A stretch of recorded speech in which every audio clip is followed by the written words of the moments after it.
સહેજાનંદ સ્વામી મહારાજની જય. હરિપ્રસાદ સ્વામી મહારાજની જય. આત્મીય સમાજની જય જય જય. દાસના દાસ થવાની જય જય જય.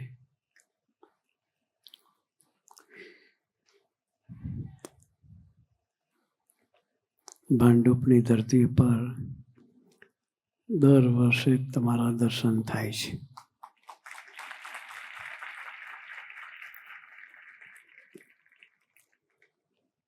આજે આટલી મોટી સભામાં તમારા દર્શન કરીને ખૂબ આનંદ થયો.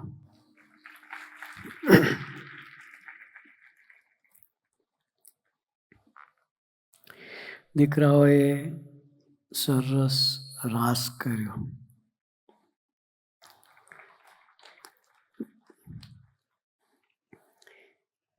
રાસના શબ્દો સરસ હતા.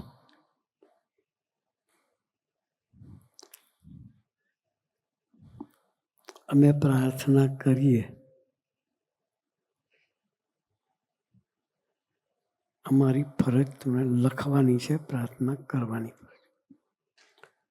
સાંભળવી ના સાંભળવી એ તમારી મરજીની વાત છે. ખુલ્લા દિલની પ્રાર્થના, અપેક્ષા રહિતની પ્રાર્થના હતી. એમના છીએ, એમના થઈને રહીએ તો એ બધું જ આપણું સંભાળે, પણ એમના રહેવું પડે. ગુજરાતીમાં એક કહેવત છે, જેને જેનો આશરો એને એની લાજ.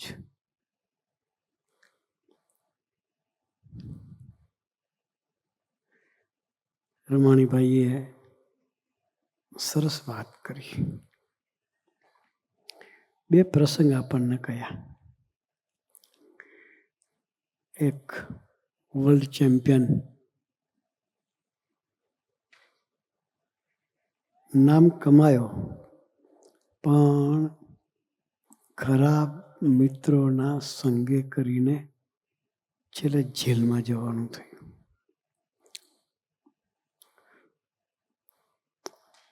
આવા બધા પ્રસંગો આપણે ઘેર લઈને જવું છે. અહીં બેઠા છીએ, સભા પૂરી થાય, મનીષભાઈ આપણને જમાડશે.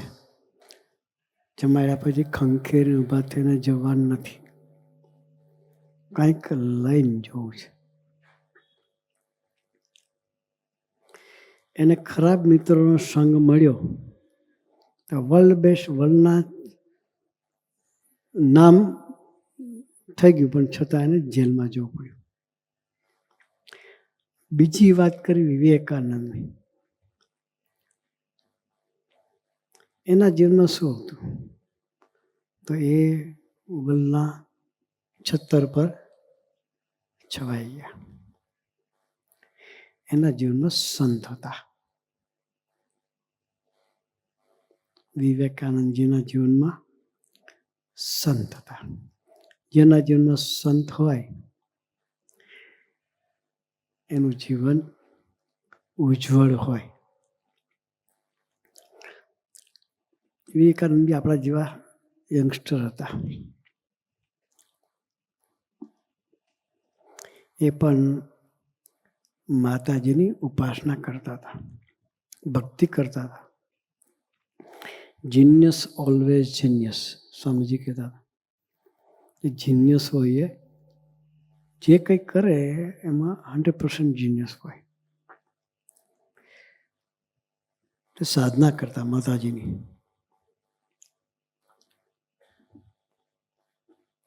ત્રણ મિત્રો હતા, પણ પરિસ્થિતિ એવી સામાન્ય હતી કે એને બે ટાઈમ જમવા માટે પણ પરિસ્થિતિ નહોતી. ભજન કરે, એક દિવસ તો એક્સાઇટ થયા. એક્સાઇટ થઈને માતાજી આગળ કહ્યું કે હું આટલા વર્ષથી તારી સાધના કરું છું, છતાં મારી પરિસ્થિતિ આવી કેમ?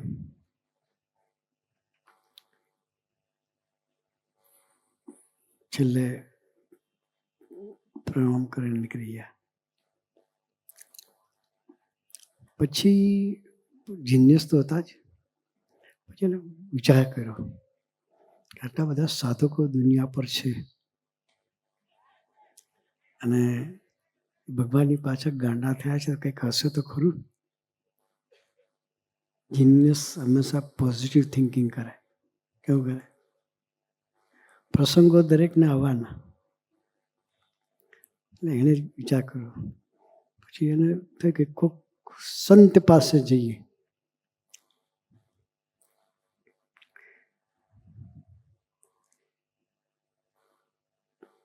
એમના ગુરુ પાસે જાય છે. ગુરુ તરીકે શંકરાનંદ.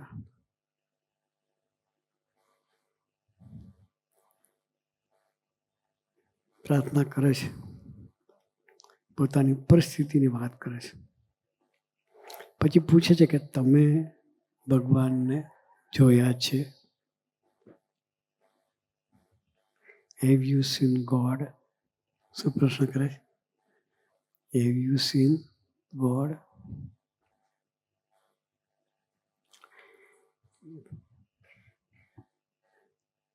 I see God as I see you. શું કે હું જેમ તને જોઉં છું એમ ભગવાનને જોઉં છું. એ સંતનું લક્ષણ છે. એણે કહ્યું કે મને અનુભવ કરાવશો કે? પોતે તો વર્ષો સુધી સાધના કરી, અનુભવ થયો નહોતો. પછી એને પૂછ્યું તમે મને એવો અનુભવ કરાવશો? Why not?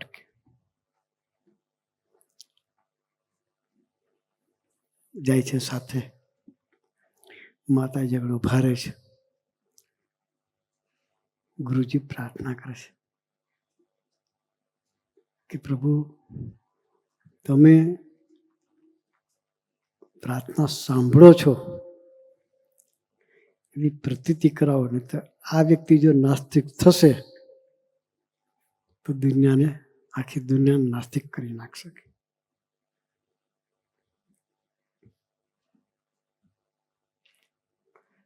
પછી માતાજી પ્રગટ થયા, દર્શન આપ્યા. ત્યારે વધારે એક્સાઇટ થઈ ગયા કે હું 3 વર્ષથી સાધના કરું છું, મને જવાબ નથી આપતા, ને તમે 2 મિનિટ ઉભા રહો છો ને તમને જવાબ આપે છે. આનું કારણ શું? જીનિયસ વ્યક્તિનો કેવા પ્રશ્નો હોય છે. કારણ પૂછ્યું ત્યારે ગુરુજી કહે છે 100 મીણબત્તી હોય, 100 કેન્ડલ્સ, 100 મીણબત્તી હોય, એકે સળગેલી નહીં હોય તો કોણ કોને સળગાવશે? એક જ વ્યક્તિ જાગૃત હોય તો બધાને જાગૃત કરી શકે. બુદ્ધિશાળી તરત સમજી ગયા કે મારે પણ કોઈ જાગૃત પુરુષ કે જે ભગવાન સાથે વાત કરતા હોય એવા પુરુષની સાથે મારે જોડાવાનું છે. પછી ગુરુજીના સમાગમે કરીને જીનિયસ થયા. એની પણ પ્રાર્થના માતાજી સાંભળતા થયા. એક કક્ષાએ જીનિયસ થયા કે આપણને ખબર છે કે શિકાગોની ધરતી પર કોન્ફરન્સ હતી. હિન્દુ કલ્ચર કોને કહેવાય અને એની ગરિમા શું છે, આખી વાત રજૂ કરવા માટે શિકાગોની ધરતી પર ગયા. એને ખાલી 3 મિનિટ આપવામાં આવી હતી. કેટલી મિનિટ? 3 મિનિટ. આગલે દિવસે કોઈ માતાજી વડીલ ઉંમરના કોઈ બા હશે, એમના ઘેર ગયા. પછી કે માજી કંઈ વાંચવાનું છે કે મને આપો કે. માજી પાસે એક 1200 પેજની બુક હતી. કેટલા પેજની? 1200 પેજની બુક હતી. માજીએ વાંચવા આપી. કેટલા સ્ટુડિયસ હશે. ઓવરનાઇટ બુક વાંચી, સવારે માજીને પાછી આપી કે માજી લો, બુક મેં વાંચી લીધી. આપણે બધા સ્ટુડન્ટ છીએ. મોસ્ટલી ઘણા દીકરાઓ ભણતા હશે, એમાં કોઈ કોલેજમાં ભણતા હશે, કોઈ સ્કૂલમાં ભણતા હશે. આપણું ભણવાની જે બુકો છે, આખા વર્ષમાં આપણે એક વખત પૂરી નહીં કરતા હોય. આખા વર્ષમાં આપણી બુકલેટ આપણે પૂરી નહીં કરતા હોય. જ્યારે વિવેકાનંદે ઓવરનાઇટ એ આખી બુક રિફેર કરી નાખી. સવારે માજીને પાછી આપી કે માજી લો આ તમારી બુક. તો માજીએ પૂછ્યું કે દીકરા તે વાંચી કે? કેટલા પાના વાંચ્યા કે? આપણે ઓવરનાઇટ કેટલા પાના વાંચીએ? 15, 20, 25, મેક્સિમમ 50. મનીષભાઈ જેવા કોઈક હોય શ્રદ્ધાવા તો 100 પેજ વાંચે. કેટલા વાંચે? આપણી કેપેસિટી કેટલી? તો પેલા વિવેકાનંદજી કહ્યું માજી મેં આખી બુક વાંચી નાખી. તો કે દીકરા તું મારી મસ્કરી તો નથી કરતો ને? કે શું કે દીકરા તું મારી મસ્કરી તો નથી કરતો? તો કે ના માજી, આપ કોઈ બી પેજ નંબર કાઢો, ખાલી પેજ નંબર બોલો. તો માજી કે 715નું પેજ છે. માજીએ ખોલ્યું, 715નું પેજ તો અપ ટુ એન્ડ સુધી આખે આખું મોડે બોલી નાખ્યું. અપ ટુ એન્ડ સુધી આખે આખું જે પેજ ઉપર જે લખેલું બધું બોલી નાખ્યું. માજી નસમસક થઈ ગયા કે આટલા જીનિયસ સ્ટુડન્ટ મેં જોયો નથી. આપણે એવા થવું છે. એ થયા તો કઈ રીતે થયા? એનામાં એવું શું હતું કે એટલે એ સ્ટુડિયસ થઈ શકે? આપણે તો અત્યારે હમણાં મનીષભાઈ સવારે પધરામણીમાં લઈ ગયા હતા. એક પેરેન્ટ્સે આ દીકરાની કમ્પ્લેન કરી કે સ્વામીજી આ દીકરો ભણતો નથી. કે શું કે દીકરો ભણતો નથી. કેમ? સ્વામી એનું રિઝલ્ટ 50-60% વચ્ચે આવે છે. કે પછી મેં પૂછ્યું કેમ રિઝલ્ટ નથી આવતું એના બાપાને? તો કે આખો દિવસ મોબાઈલમાં ડૂબેલો રહે છે. પછી મેં એના ફાધરને મેં કહ્યું, એના પિતાજીને મેં કહ્યું હું વાંક તમારો છું. તમે ફોન આપો છો તો છોકરો ફોનમાં સમય વેસ્ટ કરે છે. તમે આપવાનું બંધ કરી દો તો બંધ થઈ છે.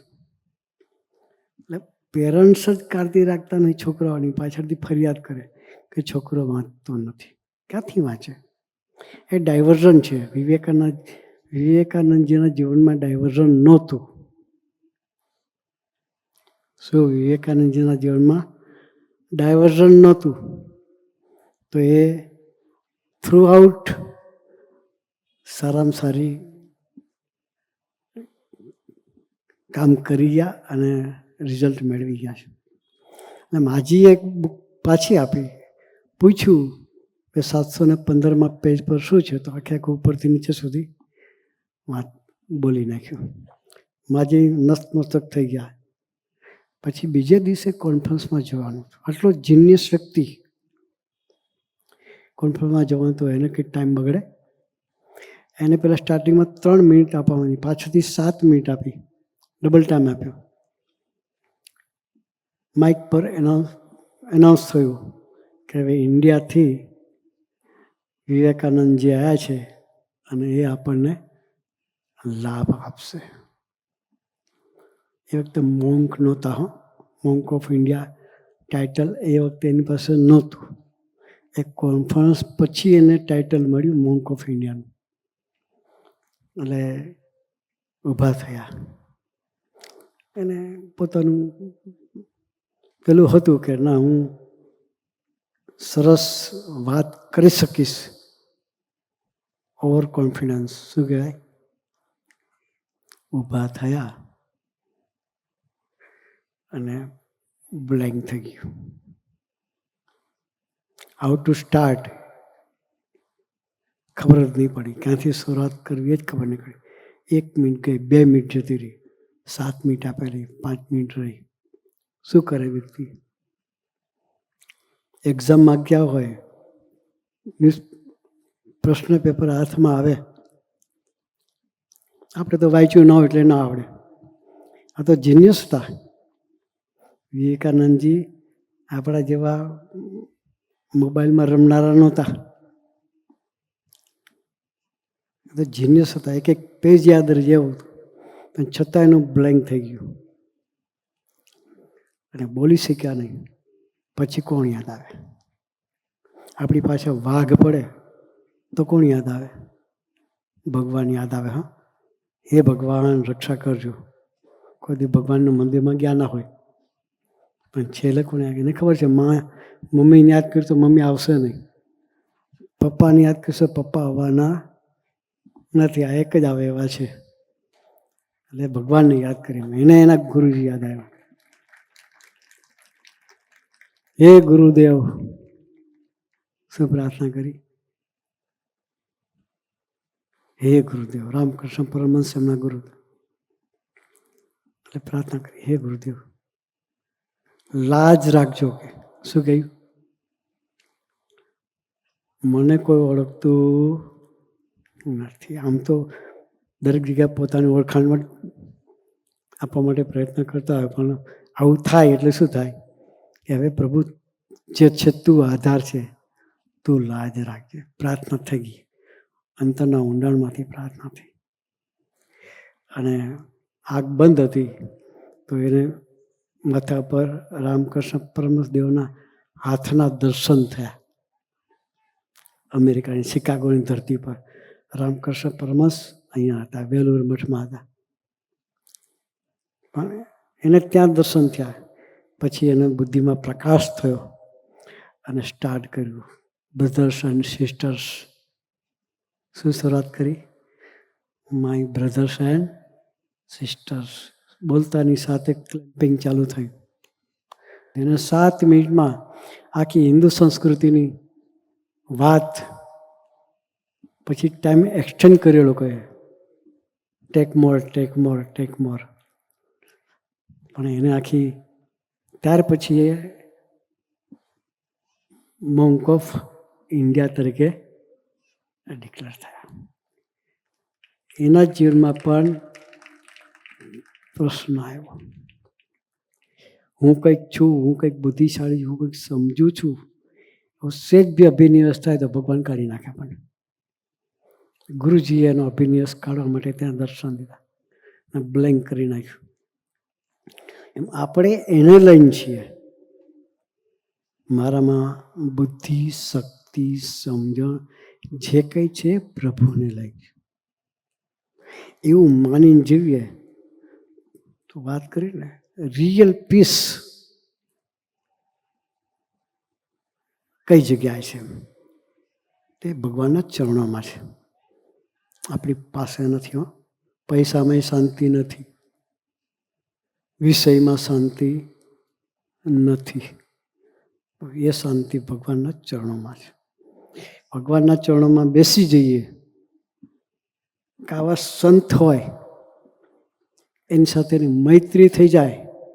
વિવેકાનંદના જીવનમાં સંત હતા, રામકૃષ્ણ પરમહંસ સંત હતા. એના જીવનમાં હતા તો એ શાંતિ મેળવીને ગયા. આપણે રિયલી પીસ જોઈએ છે. આનંદ ઉત્સવ મનાવવા માટે આપણે ભેગા થયા છે. તો આવા સંતો ભક્તિ સ્વામી દર મહિનાના 15 દિવસ બોમ્બે ખાતે હોય છે. અહીં પણ મનીષભાઈ બોલાવે છે. વર્ષમાં 3-4 વખત ભક્તિ સ્વામી આવે છે. એનો લાભ હરિપ્રિય સ્વામી આવે છે. બંને સંતો અહીં આવે છે. મનીષભાઈ તો છે જ. એ સંતો જ્યારે જ્યારે આવે ત્યારે એનો લાભ લેજો. એની સાથે મૈત્રી બાંધજો. જીવનમાં સંત સાથે મૈત્રી હોય તો કોઈ જાતની ઉપાધિ આપણા જીવનમાં રહે નહીં. તો ઘેર બેઠા આવો સરસનો યોગ આપણને મળ્યો છે. સંતો પણ અવારનવાર અહીં આવતા રહે છે. તો એનો લાભ લઈ એની સાથે મૈત્રી કરી આપણે પણ સાચા સુખના ભોગતા થઈએ, અનુભવતા થઈએ. એ માટે ગુરુએ આપણને સૌને ખૂબ ખૂબ ખૂબ બળ બુદ્ધિની શક્તિ આપે. એ જ પ્રાર્થના સહજાનંદ સ્વામી મહારાજ.